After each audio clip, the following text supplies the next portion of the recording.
Welcome to Uffsides. I'm Matt Uffer, joined as always by fact checker Alex and sound guy Will. Hey guys, how's it going? 1 week closer to death. Week 9 in the NFL, halfway through the season, and the MVP is you, the Uffsides viewer. First game on the docket is Detroit at Minnesota. Both teams suffered a loss last week with zero offense. The Vikings, after starting out a red-hot 5-0, look like trash. I want to say it's almost not Sam Bradford's fault because Minnesota's offensive line might be the worst in the NFL, and I say this as a Seahawks fan. It's awful, and it's only going to get worse because both tackles are done, and now Alex Boone might be concussed, so. That's right, finally, Matt Stafford, Sam Bradford is a Ford Bowl. Should be playing this in Detroit at Ford Field. I'm kind of bummed that the Vikings have now this indoor stadium because it's robbing us of one of the best things about the NFL, which is Mike Zimmer's face in cold weather. He might have the reddest face ever. He tops Tom Coughlin, perhaps. I think Mike Shanahan certainly up there as well. Seeing Mike Zimmer in sub-zero weather is definitely ooh, I love that red face. To me, he just looks like a laboratory failure if that lab was in the basement of a British pub. He looks like that sort of that blue-collar British character actor sort of thing. And he was great in Snatch. What's the line on this game, Alex? Vikes by 6. 6 points. I think that's too big, I right? do too. I'm going Detroit. Oof, gosh. Up next, Pittsburgh at Baltimore. AFC North rivalry, except the Ravens aren't good. It doesn't look that way. They started out 3-0 and have lost 4 in a row. That's not good. Why is that, Alex? Joe Flacco? Well, I mean, yeah, Joe Flacco sucks, but also a ton of injuries, right? Yeah, injuries. They've gotten poor play out of their secondary. It's what happens when you invest in a whole bunch of people who are a lot older than 30. I do like the strategy of getting a whole bunch of receivers who are old as dirt and then getting a young dude who just looks old as dirt so he fits in. Rashad Perriman, he's only 24, 25? He's 23. And yet his hair, have you seen Coolio recently? Despite the influence of male pattern baldness, he is still trying to make those braids happen. Ben Roethlisberger back at practice 2 weeks after having his knee scoped. Torn meniscus, 2 weeks later, boom. I'm just this guy's a sack of sentient meat. When you see those stories about oh, they're growing meat in a lab, I'm oh, well that's for Ben Roethlisberger. Whenever he gets hurt, the trainer just goes to the grocer, gets the cheapest piece of meat and just hammers it into the place that's hurt.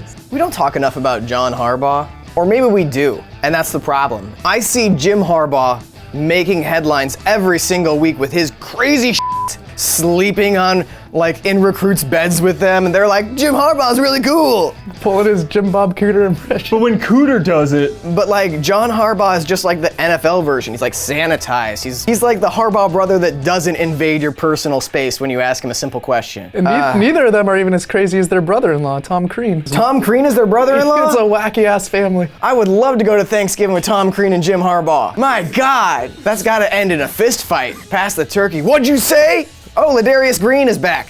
Kind of, maybe. How's a guy with the name Darian Green in his name not play for the Packers? Ew. Yeah. What's the line on this game? Baltimore by 2-5. If Roethlisberger plays, this is going to be Steelers by 10, right? Yeah, it's plain and simple. Roethlisberger plays, take them. If not, take Baltimore. We're the car repairman who opens up the hood, looks in it, we're yep, that's a dog. Well, the problem here is you got fur in your carburetor.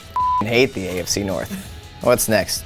Dallas, Cleveland, oh man. Why did we pick a Browns game? It seemed like a good idea at the time. We haven't talked about them all season. So you can sing McCowntown. Oh, McCowntown! You know who's new in McCowntown? Jamie Collins. Gonna reinvigorate that Browns defense. Already listed as backup quarterback also. Which means he's probably gonna play this week. It's fun to make fun of the Browns now, but they're gonna be awesome in 2 years. I fully believe it. Look at the Indians, look at the LeBrons. They've turned their sports franchises around with a little bit of patience and savvy. That just means all the good juju went to them. It's spreading over the city. It's the entire city is gonna get infected with the winning culture. There is likely to be a large-scale spread of some sort of infection across Cleveland. It's just MRSA. Wait, are we rolling right now?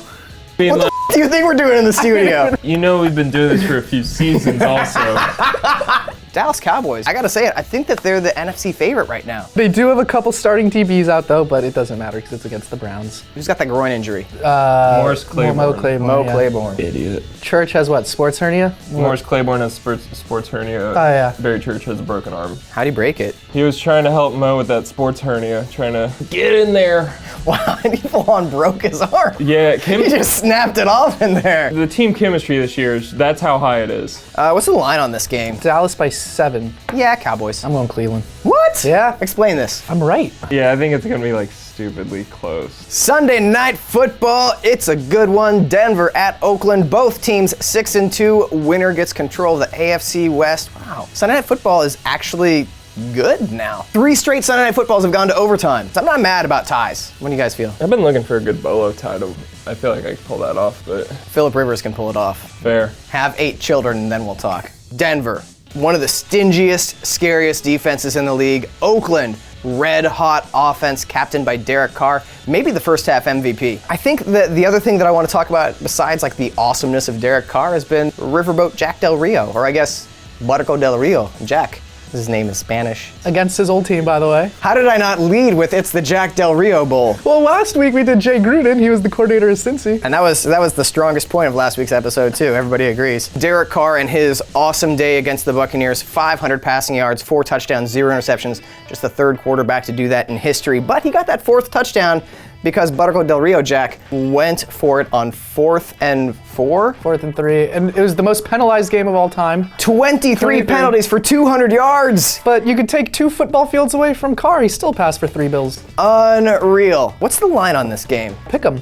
Pick'em. Oakland, interesting enough, 6-2, but a very narrow point differential. 5-0 on the road, but only 1-2 at home. Maybe Denver has the edge here. It's a stadium of feces. No one wants to play there. I think Denver wins. The Broncos are the new team to ruin good things. It's not gonna be fun to watch unless you're like old. Yeah, I'll go with the defense on this one. All right, Monday Night Football, Buffalo at Seattle. Ugh. Let's talk with the lead story here, and that is DildoGate 2016. Dildo on the field in Buffalo.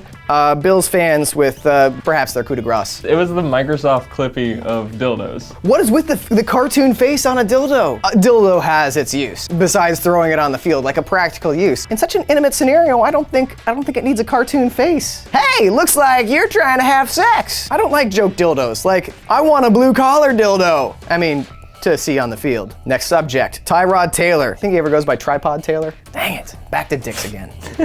In the actual news, Percy Harvin has been re-signed by the Bills, back in action to face his former team. This is very much a Rex Ryan signing. Like, you know that Ryan's gonna run Percy Harvin out as a captain before the field. He always does this. When the Bills face the Dolphins, he puts Richie Incognito out as a captain. It's gonna be Percy Harvin, a cutout of Malcolm Butler, and Courtney Love are gonna be the captains for the Bills this week. She killed Kurt Cobain. Anyway, Russell Wilson has been dinged up pretty severely this year. Can't really run, and that's been a severe problem for the Seahawks, both in the rushing game and in their passing. They don't get to run the bootlegs that they like to do. He can't move as well in the pocket. And remember his rookie year, when they dropped a 50 burger on the Bills, he rushed for 3 touchdowns. A 50 burger? 50 burger. It was 50 burger to 17. Anyway, Bills defense pretty good, right? Well, they took a step back last week a little bit, but I mean, I guess playing Brady and Gronk will do that. I think it'll be a low-scoring tight game. Yeah, spoiler alert, this game is gonna be trash. I think the Ryan brothers share a hotel room on road trips. Share a hotel, they sit next to each other on the plane. It's 3 seats. One of them has the window, one has the aisle, and then their asses touch in the middle seat. For themselves, they already need the seatbelt extender,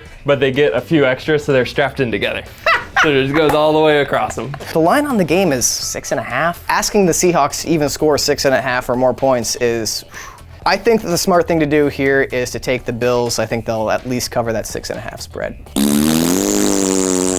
Woo! That is your Week 9 preview. Thanks so much for watching. Give us that like, and you know what? Leave us some YouTube comments. I'm sure that I'll have really kind and pleasant things to say back at you. Enjoy the games. We'll see you next week.